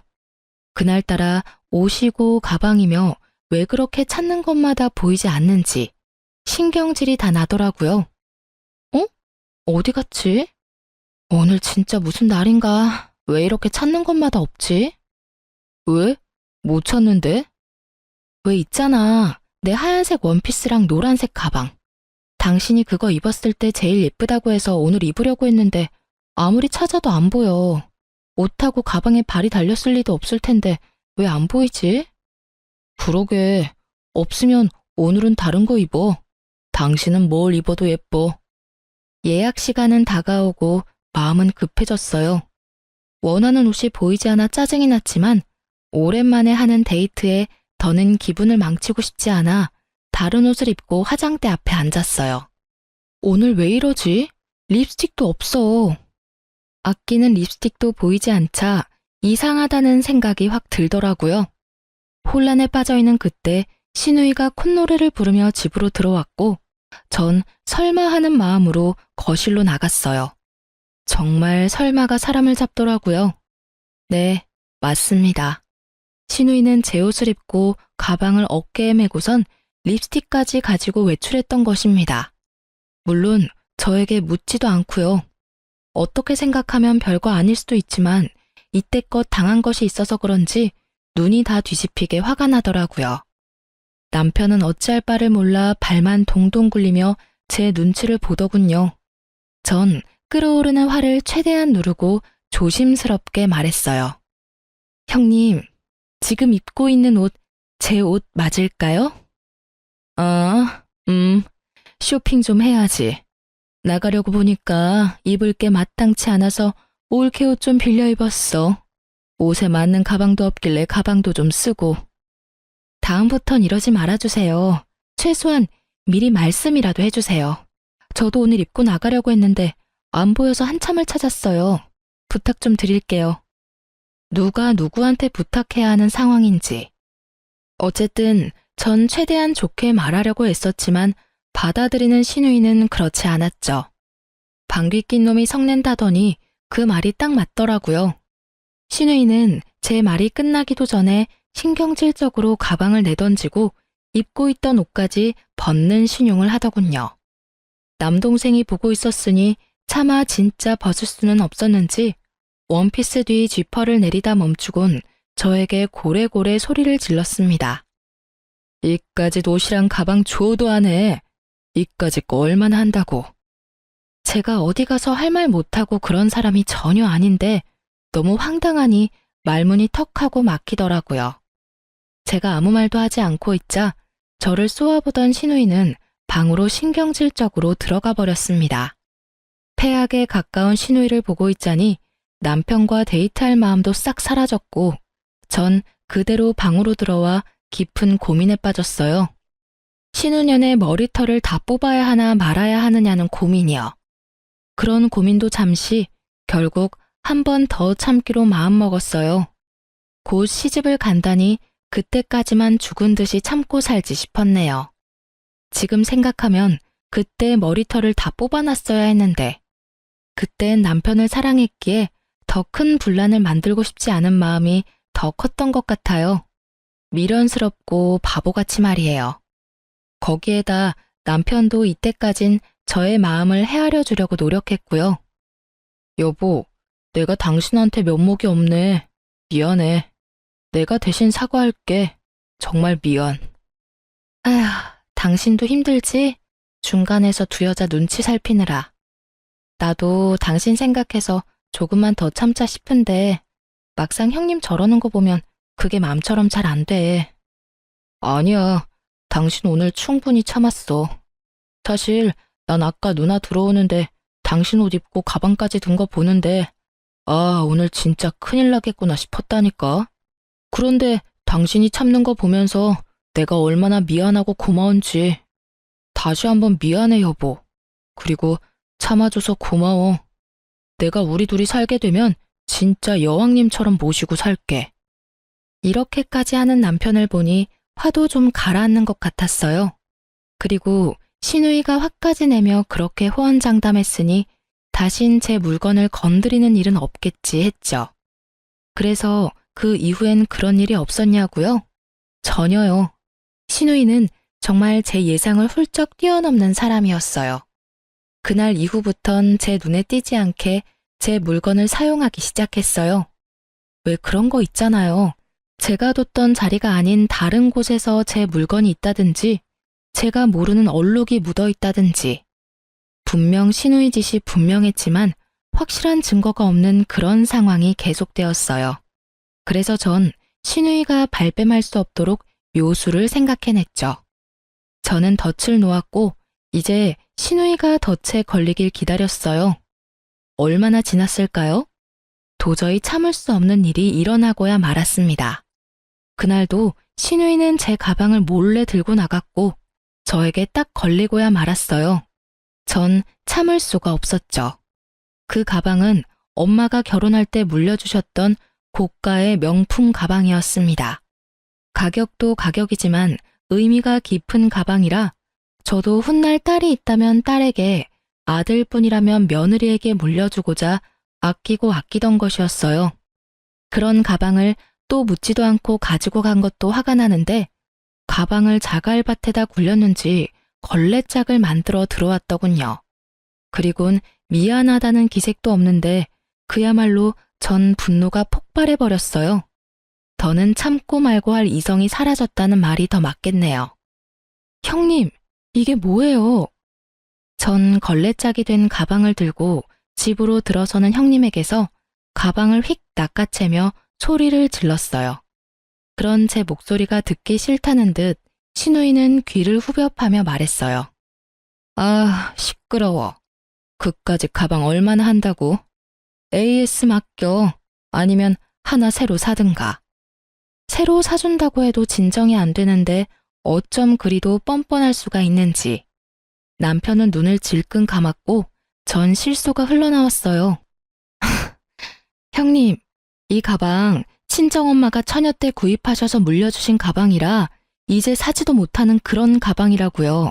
그리고 설사 다시 살 수 있다고 한들 걸레짝 만들어 온 건 형님인데 왜 제가 사요? 형님이 사주셔야죠. 참나, 난 또 새 가방이라도 되는 줄 알았네. 그래, 내가 물어줄게. 얼마면 돼? 한 100만 원 하면 돼? 100만 원이요? 형님이 방금 말씀하셨다시피 그 가방 컨디션이 새 것과 다름없었는데 그게 고작 100만 원일까요? 무려 샷된 가방인데? 형님이 가지고 계신 짝퉁 생각하시면 안 되죠. 물어주신다고요? 그래요, 물어주세요. 지금 중고 시세로 다 빼고 가방 가격만 받아도 1000만 원은 좋게 넘을 텐데 가족이니까 뒷단위 빼고 1000만 원만 받을게요. 제 계좌 문자로 보낼 테니 당장 입금해 주세요. 뭐? 1000만 원? 뭐 이렇게 장난해? 지금 제가 장난하는 걸로 보이세요, 형님은? 아, 아니, 그냥 똑같은 S급으로 사면 아무도 모르겠구만. 그리고 그렇게 비싼 가방을 왜 아무렇게나 둬? 나는 그냥 눈에 보이니까 빌려갔던 거지. 아무렇게나 두다니요. 옷방 제일 깊숙한 곳에 더스트에 박스까지 해서 넣어뒀는데요. 그리고 형님, 입은 삐뚤어졌어도 말은 바로 하셔야죠. 그건 빌린 게 아니고요. 훔쳐 쓰신 거예요. 뭐라고? 훔쳐? 내가 도둑질이라도 했다는 거야? 그럼 이걸 뭐라고 말할 수 있나요? 주인한테 묻지도 않고 남의 물건 막 가지고 가서 쓰는 행동을? 몰래 훔쳐가서 썼으면 깨끗하게라도 쓰시던가. 걸레짝을 만들어서 가지고 왔으면서 어쩜 사과 한마디가 없으세요? 사과는커녕 왜 그렇게 당당하신 거냐고요.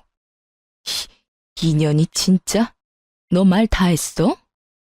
언성은 높아지고 자칫 몸싸움으로 번질 수도 있는 상황이 되자 도저히 안 되겠는지 남편이 나섰어요. 둘 다 그만 좀 해, 제발. 누나는 당장 이 사람한테 사과해. 그리고 당신도 도둑질이라고 한 건 심했어. 내가 뭐 가족끼리 가방 좀 들고 나간 게 그렇게 큰 죄야? 이 사람이 자기 물건 함부로 쓰는 거 싫다고 말했었잖아. 저번에도 그 난리를 피웠으면서 또 왜 이랬어? 이 사람 말대로 몰래 가지고 나갔으면 깨끗하게 쓰고 뒀어야지. 이게 뭐야? 다 망가뜨려서는. 너까지 이럴 거야? 이깟 가방이 뭐라고 네가 나한테 이럴 수가 있어? 내가 너한테 어떻게 했는데? 너 장가 가더니 변했어. 매번 마누라 편만 들고 내가 너 이럴 때마다 얼마나 섭섭한 줄 알아? 급기야 신우이는 눈물을 짜내기 시작했고 멍청한 남편놈은 신우이의 역성을 들기 시작했습니다. 결국 신우이와의 다툼은 남편과의 싸움으로 번져버렸죠. 누나, 울어? 뭐 이런 일로 울고 그래. 당신 얼른 누나한테 사과해. 뭐? 나더러 지금 뭘 하라고? 사과, 당장 무릎 꿇고 싹싹 빌어. 누나가 아무리 잘못했어도 그렇지 도둑으로 모는 건 당신이 잘못했어. 얼른, 누나 울잖아. 내가 기가 막혀서 진짜? 당신 눈에는 당신 누나 우는 것만 보이고 내 억장 무너지는 건 안 보이나 봐? 무릎 꿇고 싹싹 빌어야 할 건 내가 아니라 형님이라고. 상황 파악이 그렇게나 안 돼? 도대체 그까짓 가방이 뭐라고 일을 이렇게까지 키우는 거야? 내가 지금 가방 하나 때문에 이러는 걸로 보여? 물론 시작은 가방이었지. 그런데 당신도 눈이 있고 귀가 있으면 다 보고 들었을 거 아니야. 형님이 나한테 어떻게 했는지. 형님이 나한테 진심 어린 사과 한마디만 했었어도 나 이렇게까진 하지 않았을 거야. 그런데 형님은 오히려 내 탓만 하기 바쁘잖아. 이 가방이 어떤 의미인지 당신도 뻔히 잘 알면서 그런데 나한테 싹싹 빌으라고? 난 죽어도 못해. 1,000만 원? 그깟 1,000만 원 주면 되는 거야? 그러면 다 끝나는 거지? 돈은 당연한 거고 형님이 나한테 제대로 사과할 때까지 끝은 없으니까 그런 줄 알아. 그리고 더는 이딴 집구석에서 1초도 있고 싶지 않아. 난 친정가 있을 테니까 당신도 나 따라가든지 당신 누나랑 여기 있던지 당신 알아서 해. 말 그대로였어요. 더는 1초도 그 인간들과 한 공간에 있고 싶지 않았고 대충 짐을 싸 친정으로 가버렸어요. 짐까지 싸서 등장한 저를 본 친정 부모님들은 많이 놀라셨고 전 조금 진정이 되면 다 설명해 드릴 테니 기다려 달라고 부탁드렸죠. 한순간 욱하는 마음에 이런 행동을 하는 딸이 아니란 걸 누구보다 잘 아는 부모님은 알겠다고 하시며 집 냄새가 가득한 이불을 내어주셨어요. 그 이불을 덮는데 왜 그렇게 눈물이 나는지 서럽더라고요. 누군가에게는 그깟 가방, 옷, 물건일 수도 있지만 저에겐 소중했으니까요. 거기에다 남편 생각해서 이때껏 참아온 것이었는데 그런 남편마저 저를 질책하고 나서니 더욱 서러웠어요. 그렇게 울고 있는데 어머님에게 전화가 왔어요. 여보세요? 어머님. 아가, 방금 네 시누이랑 통화했어. 많이 속상했지? 내가 아주 홍구멍을 냈어. 어쩜 철이 없어도 그렇게나 없는지. 아니에요, 어머님.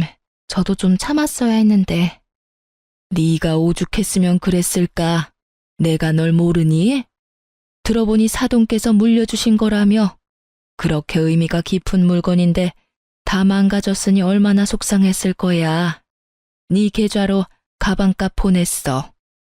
돈으로 해결될 문제가 아니란 걸 잘 알지만 시엠이 마음이라 생각하고 받아. 괜찮아요, 어머님. 한두 푼도 아니고 그 비싼 걸. 한두 푼이 아니니까 더 받아야지. 이런 문제는 확실히 하고 넘어가야 해. 이렇게 한다 해도 네 마음이 완전히 풀리지 않을 거란 걸 잘 안다. 친정에 있다고? 간 김에 푹 쉬어. 네 남편이 싹싹 빌기 전까진 돌아갈 생각도 말고. 알겠니? 감사해요, 어머님. 감사하긴. 내가 미안하구나, 아가. 어머님의 진심 어린 사과에 제 마음속 응어리가 조금은 풀리는 기분이 들었어요. 그 기분도 오래 가진 않았지만요.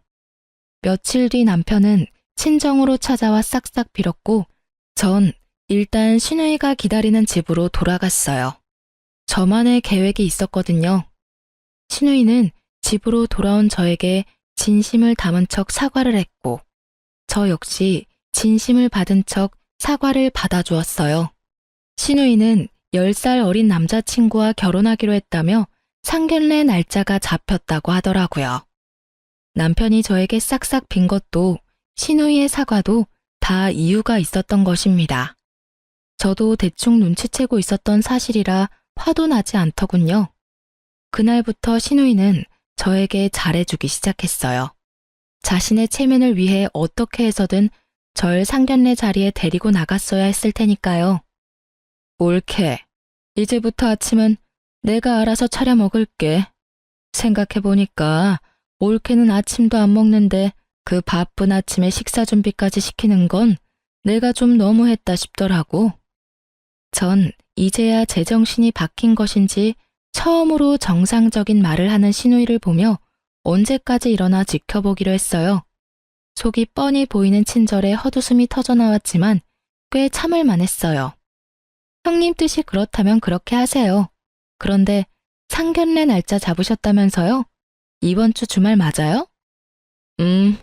옳게도 같이 갈 거지? 그럼요. 제가 가야죠. 10살 차이라고 했었죠? 나이 차이가 꽤 나는데 반대는 없었나 봐요, 형님? 아, 그게 사실 나이를 속였어. 5살 차이 나는 걸로. 남자친구도 몰라. 그러니까 옳게도 아무 말 하지 말아줘. 상견례만 무사히 마치면 남자친구한텐 말하긴 할 건데 아직 입이 안 떨어져서 그래. 그것도 그렇고 나 임신했어. 이제 와서 나이 때문에 파혼이라도 당하면 어떡하겠어? 그러니까 옳게 나이 이야긴 하지 말아줘. 알겠지? 아, 네. 나이도 나이지만 임신이라니 아무리 생각해도 석연치 않더라고요. 그래서 전 다음날 급하게 몸이 좋지 않은 척 연차를 냈고 남편과 신우이가 출근하길 기다렸어요. 드디어 두 사람은 출근을 하고 전 집에 혼자 남게 되었어요. 전 신우이의 방을 뒤져 산모 수첩과 초음파 사진을 찾아냈고 충격적인 사실을 알게 되었죠. 주수와 날짜를 확인해 보니 신우이 뱃속의 아기, 지금 남자친구의 아기가 아니더라고요. 분명 전 남자친구의 아기였어요. 참 대단하다 싶었네요. 언젠가는 밝혀질 텐데 겁도 없이 이런 걸 속이다녀. 뒤늦게 안 사실인데 신우이는 전 남자친구와 헤어지고 지금 남자친구와 만날 무렵 이 사실을 알았고 남자친구를 놓치고 싶지 않은 욕심에 이런 엄청난 거짓말을 했다고 하더라고요. 뻔뻔하다고 해야 할지 무섭다고 해야 할지 하여튼 시간은 흘러 주말은 다가왔고 전 평소와는 다르게 힘껏 꾸몄어요. 머리도 하고 메이크업도 받았죠. 아주 값비싼 옷도 한 벌 사 입었네요. 신우이의 상견례 날이 저에게도 중요한 날이었으니까요. 와, 옳게. 다른 사람 같아. 너무 단아하고 고급스러운 게 사모님 같아. 옳게 덕분에 내 기가 다 사는데? 고마워, 옳게. 이렇게까지 신경 써줘서. 그러게, 당신 오늘 정말 예쁘다. 그래? 그래요? 오늘이 어떤 날인데 제가 신경 써야죠. 어머님, 아버님은 좀 늦으신다던데. 저희 먼저 들어갈까요? 어깨에 힘이 한껏 실린 신우이는 신난 손길로 예약한 방문을 열었고 그곳엔 신우이의 남자친구만 덩그러니 있었어요. 자기야, 언제 왔어? 연락하지. 헉, 그런데 왜 혼자야? 그게 누나가 왜 내 여자친구랑 같이 와? 저를 보며 누나라고 부르는 신우이의 남자친구. 맞습니다. 10살 어린 신우이의 남자친구는 바로 제 친동생이었습니다. 저랑 2살 차이 나는 남동생은 대학교 졸업 후 유명 증권사에 바로 취업이 되었고 해외 지사 파견을 받아 이때껏 해외에서 근무하다 국내로 들어온 지 6개월도 채 되지 않았었죠. 남편과 연애할 때도 코로나가 한창 심했을 때라 남편도 동생 얼굴을 보지 못했고 상황이 그러해 제 결혼식에도 물론 오지 못했으니 시누이도 동생인 줄 몰랐던 거죠. 지금 생각하면 시누이에게 참 고마워요. 하필 제가 가장 아끼는 가방을 들고 나가 걸레짝을 만들어주는 바람에 제가 친정으로 갈 수 있었고 친정에서 남동생과 시누이가 함께 찍은 단 한 장의 사진을 조르고 졸라 볼 수 있었으니까요. 평소에 사진 찍는 걸 정말 싫어하는 남동생인데 시누이가 억지로 찍은 사진이라고 하더라고요. 그 점도 얼마나 고마운지. 그 덕분에 제가 이 모든 사실을 미리 알고 계획을 세울 수 있었으니까요. 아, 물론 동생에게도 말하지 않았어요. 미리 알려야 하나 생각도 했지만 시누이가 눈치라도 챈다면 또 무슨 변명을 하며 빠져나갈지 모르는 일이었으니까요. 모든 일은 제 계획대로 되었고 시누이의 표정은 절망 그 자체였어요. 누나라니? 이게 다 무슨 소리야 옳게? 내 남자친구랑 아는 사이야? 네, 형님. 제 남동생이에요. 참, 이런 우연이 다 있네요. 그렇죠, 형님? 옳게. 그게 말이야. 아, 진짜 어떡해. 그냥 내가 다 잘못했어. 전부 다. 나 좀 받아주면 안 될까? 내가 진짜 잘할게, 응? 무릎을 꿇고 싹싹 비는 형님과 지금 일어나는 모든 상황이 이해되지 않는 동생.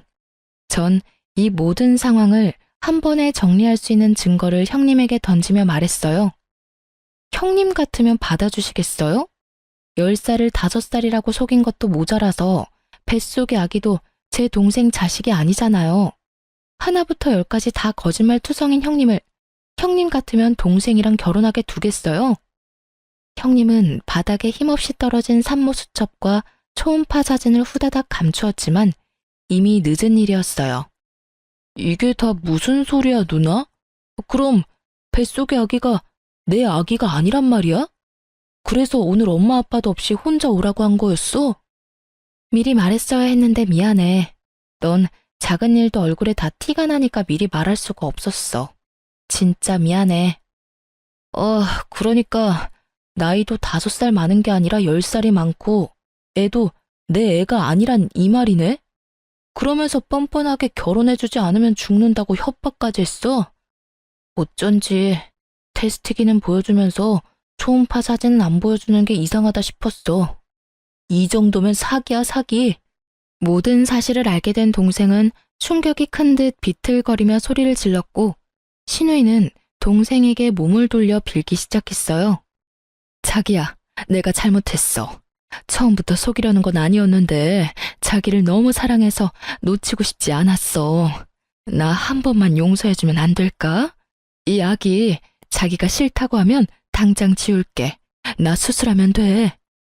그걸 지금 말이라고 해? 수술을 하든 말든 네 마음대로 하고 다신 나한테 연락하지 마. 다신 그 뻔뻔한 낯짝 보고 싶지도 않으니까. 당장이라도 경찰서에 가서 고소하고 싶은데 그동안 만났던 정을 생각해서 참는 거야. 알겠어? 아, 누나, 나 먼저 가볼게. 집에서 봐. 동생은 그렇게 자리를 떠났고 시누이도 동생을 따라가 버리더군요. 동생을 따라가지 못하게 시누이를 붙잡고 싶었지만 저에겐 아직 남은 문제가 있었기에 시누이는 동생에게 맡기기로 했어요. 이제 남은 것은 남편에게 복수하는 것이었어요. 전 남편을 노려보았고 남편은 그저 저에게 험한 말을 쏟아내기 시작했어요. 당신 미쳤어? 꼭 이렇게까지 해야 했어? 당신만 입 다물면 다 해결될 일이었잖아. 해결? 넌 하늘이 무섭지도 않아? 그러다 천벌받아. 그리고 너 같으면 네 동생이 인생 나락으로 가는 꼴 보고만 있을 수 있어? 나락? 말이 심한 거 아니야? 심한 건 너희 남매들이지. 네 누나도 누나지만 네가 어떻게 나한테 이럴 수가 있어? 내가 지금 누나 편 들었다고 이래? 그럼 내가 여기서 누나 편을 들지 당신 편이라도 들어줄 줄 알았어? 아직도 상황 파악을 하지 못하고 쉰 소리나 하는 남편에게 당장 휴대전화를 내밀어 영상을 보여주었고 말 그대로 잿빛 얼굴이 되더라고요. 그 영상은 저희 집 안방과 옷방에 설치된 홈 CCTV 영상이었어요. 신우이가 제 물건을 몰래 쓰는 것이 분명한데 증거가 없어 답답했던 저는 증거를 잡을 요량으로 CCTV를 설치했던 것이었습니다. 물론 남편에게 지나가는 말로 설치해야겠다고 언급했었는데 제 말은 귓등으로도 안 듣더니 설치한 줄도 모르더라고요. 친정에서 어머님의 전화를 받은 전 CCTV가 떠올랐고 녹화된 영상을 통해 남편의 검은 속내를 알고 오늘의 계획을 세웠던 것이었어요. 그렇게 녹화된 영상 속엔 옷방 안에서 나눈 둘의 대화가 버젓이 들리더라고요. 너 괜찮아? 올케는 친정에 갔어? 뭐 그런 일로 짐까지 싸서 쪼르르 친정을 간다니? 하여튼 너 진짜 여자 잘못 만났어. 가방 빌려줬다. 좋게 생각하면 될 일을 뭘 쪼잔하게 화까지 내는 지원? 내가 저기 저 가방도 쓴 줄 알면 올케 진짜 이혼하겠다고 개거품 물고 찾아오겠네. 누나, 그러게 내가 조심 좀 하라고 했잖아. 모르는 척 하는 거지. 집사람 다 알고 있다고.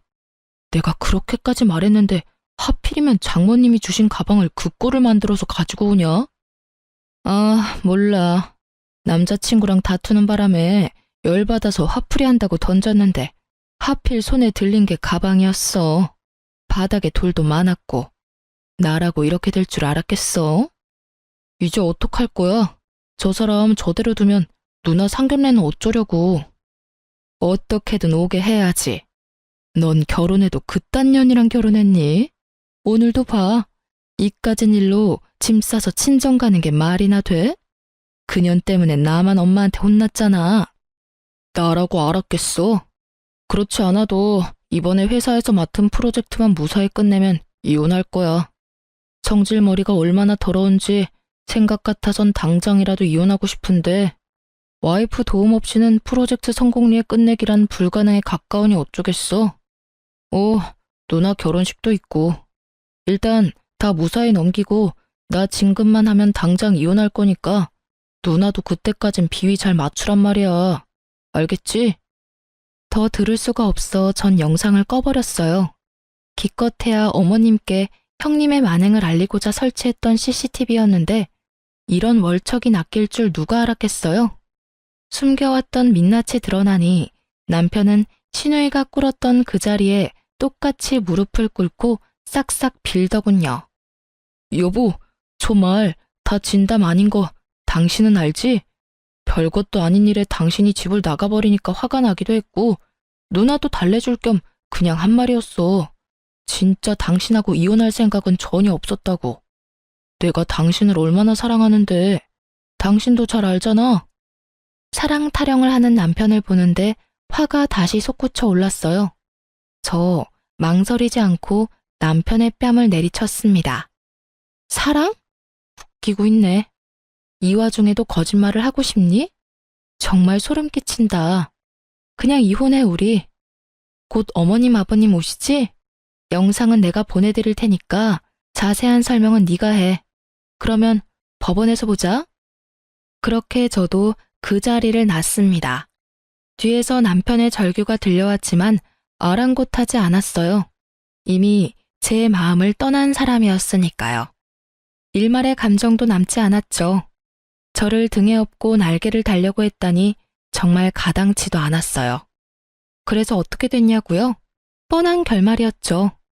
폭이란 모르는 전 시누이는 하루가 멀다고 남동생을 찾아왔고 결국 전 시누이를 스토킹과 사기죄를 묶어 경찰에 신고해버렸어요. 전 당연히 이혼했습니다. 이혼 이후 저의 도움이 사라지자 전 남편 놈의 무능함이 적나라하게 드러나며 부서 사활이 달려있던 일은 그야말로 대실패로 돌아갔어요. 회사 명예를 땅에 떨어뜨린 수준이었고 프로젝트 책임자였던 전 남편은 그에 대한 징계로 권고사직까지 받았고요. 같은 회사에서 어떻게 보고 살아야 하나 고민이 많았는데 얼마나 다행스럽던지. 그 후 친정의 모든 사실을 아시게 된 시부모님들이 찾아오셔서 저와 남동생에게 용서를 구하셨어요. 말은 그렇게 했지만 굳이 시부모님들께 녹화 영상을 보내지 않았었는데 도둑이 제발 저린다고 전 신우와 전 남편이 스스로 다 말했던 모양이었어요. 눈물을 훔치시며 용서를 구하시는데 잘못한 것도 없는 제가 다 죄송스러워 혼났네요. 어떻게 저런 올곧은 부모님 밑에서 그딴 자식들이 태어났는지 아직도 의문이에요. 그 뒤로도 크고 작은 일이 더 있었지만 다 쓰자니 말이 길어질 것 같아 이만해야 할 것 같아요. 다음에 시간이 된다면 또 사연을 통해 말씀드리도록 할게요. 어찌되었든 저와 남동생은 나락으로 갈 뻔했던 인생을 잘 구출했어요. 동생은 그 후 다시 외국 지사로 나갔어요. 아무래도 자신은 외국 생활이 더 맞는다며 나가버리는데 말릴 수가 없더라고요. 제 잘못은 없었지만 동생에게 미안한 마음이 있었던 터라 동생의 결정을 그저 응원하기로 했어요. 어제 동생과 오랜만에 통화를 했는데 여자친구가 생겼다고 하더라고요. 그러면서 결혼 생각은 없다고 못 박는 걸 보니 아무래도 아직 상처가 남은 모양이에요. 그래도 잘 지내고 있는 것 같아 한편으론 마음이 놓였네요. 전 아주 잘 지내고 있어요. 이혼 후 완공된 아파트에 부모님을 모시며 사랑 가득한 하루하루를 보내는 중입니다. 그리고 전 남편이 말아먹었던 그 프로젝트를 이번엔 꼭 성공시켰으면 좋겠다며 저에게 일을 배당해 주더라고요. 다른 부서 일이긴 하지만 제가 뒤에서 돕고 있었다는 사실을 다들 알았던 터라 책임자 선정에 이견이 없었어요. 그래도 누가 한번 말아먹은 프로젝트라서 부담은 되더라고요. 하지만 회사 팀원들이 저번 같은 실수는 없어야 된다며 다들 이를 갈며 임한 덕분에 어느 정도 성공리에 마무리가 된 상태예요. 그리고 저는 이번 3월 승진 대기 명단에 이름이 올라갈 것 같네요. 자랑하는 것이 맞으니 축하해주세요. 사실 전 남편과의 이혼으로 안쓰럽게 보는 시선들도 있어 마음껏 자랑하지 못했거든요. 전 이혼에 대한 후회도 미련도 없는데 주변 생각은 다른 것 같더라고요. 전 이제 아등바등 살았던 과거는 버리고 새롭게 살아보려고 해요. 우선 이제껏 쓰지 않았던 연차들로 부모님과 함께 동생에게 다녀오려고요. 보란 듯이 행복하게 살아갈 거예요. 저는 이만 다른 사연 들으러 물러가 볼게요. 지금까지 저의 긴 사연 들어주셔서 감사합니다.